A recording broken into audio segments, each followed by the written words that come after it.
मैं हूं आपके साथ मनीष। देश में फिर से जागा नोटबंदी का जिन। जी हां, सुप्रीम कोर्ट में नोटबंदी का होगा रिव्यू। जैसा कि हम जानते हैं कि नोटबंदी को लेकर अभी भी मोदी सरकार जनता और विपक्ष के निशाने पर है। ऐसे में मोदी सरकार के नोटबंदी के फैसले की संवैधानिक वैधता पर सुप्रीम कोर्ट ने बड़ा कदम उठाया है। दरअसल शीर्ष कोर्ट ने नोटबंदी के फैसले पर बड़ा दखल देने का संकेत दिया है। आपको बता दें कि जस्टिस सैयद अब्दुल नजीर की अगुवाई वाली 5 जजों की संविधान पीठ ने केंद्र और आरबीआई से नोटबंदी से फैसले पर जवाब मांगा है। अदालत ने केंद्र और आरबीआई से 500 और 1000 रुपए के नोटों को बंद करने के फैसले पर 9 नवंबर को होने वाली सुनवाई से पहले व्यापक हलफनामा दाखिल करने को कहा है।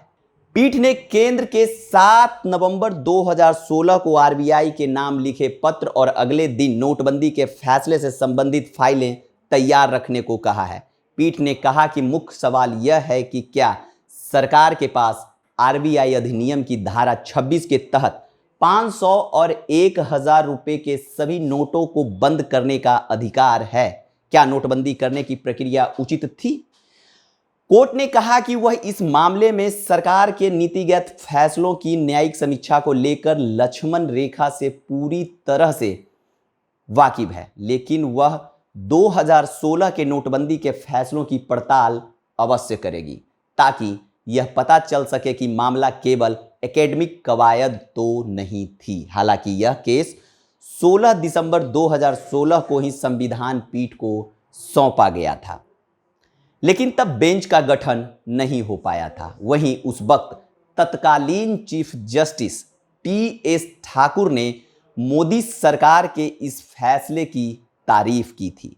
चीफ जस्टिस ने कहा था कि नोटबंदी की योजना के पीछे सरकार की जो मंशा है वो तारीफ के लायक है।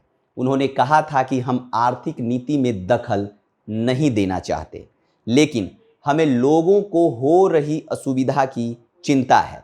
इस दौरान उन्होंने सरकार से इस मसले पर एक हलफनामा दायर करने को कहा था। वैसे 2016 की नोटबंदी के समय केंद्र सरकार को उम्मीद थी कि भ्रष्टाचारियों के घरों के गद्दों तकियों में भरकर रखा कम से कम 3 से 4 लाख करोड़ रुपए का काला धन बाहर आ जाएगा, लेकिन खबरों के अनुसार पूरी कवायद में काला धन सिर्फ 1.3 लाख करोड़ रुपए ही बाहर आया। इसके विपरीत नोटबंदी के समय जारी नए 500 और 2000 के नोटों में से अब 9.21 लाख करोड़ रुपए गायब हो गए हैं। ऐसे में अब जबकि मोदी सरकार के द्वारा लिया गया नोटबंदी का फैसला सुप्रीम कोर्ट में है, तो लोगों को उम्मीद है कि नोटबंदी का असली सच्चाई जनता के सामने आएगा। ऐसे ही तमाम खबरों के लिए जुड़े रहिए आर लाइव के साथ। हमें दीजिए इजाजत। धन्यवाद।